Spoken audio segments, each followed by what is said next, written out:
ایمان کو مضبوط کرنا 26 صحیح مسلم نمبر 6833 میں موجود الہی حدیث میں حضور نبی اکرم صلی اللہ علیہ وآلہ وسلم نے نصیحت فرمائی کہ جتنا زیادہ اللہ تعالیٰ کی اطاعت کی جائے اس میں اس کے احکام کی تعمیل، اس کی ممانعتوں سے اجتناب اور تقدیر کا صبر کے ساتھ سامنا کرنا شامل ہے۔ حضور نبی اکرم صلی اللہ علیہ وآلہ وسلم کی روایات کے مطابق اللہ تعالیٰ کی جتنی زیادہ رحمت ہوگی انہیں حاصل ہوگا۔ ہر معاملے میں ایک مسلمان کی کم سے کم کوشش زیادہ رحم حاصل کرنے کا باعث بنے گی۔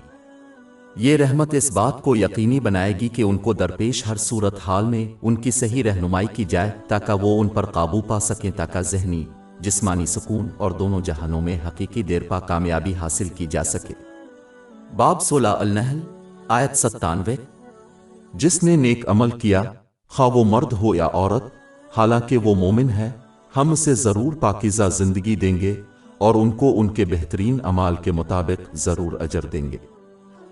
لیکن جو شخص اللہ تعالیٰ کی اطاعت سے باز رہے اور جو نعمتیں عطا کی گئی ہیں ان کو اپنے لیے راضی کرنے کے لیے استعمال کرے تو وہ یہ رحمت حاصل نہیں کرے گا اور اس لیے وہ اپنی زندگی میں صحیح رہنمائی حاصل نہیں کر سکے گا۔ اس کے بجائے وہ ایک کے بعد ایک مشکل کا سامنا کریں گے، ایک کے بعد ایک تاریکی کا ایک لمحہ۔ باب 20 طٰ آیت 124 اور جو میری یاد سے روگردانی کرے گا اس کی زندگی تندرستی سے گزرے گی اور ہم سے قیامت کے دن اندھا اٹھائیں گے۔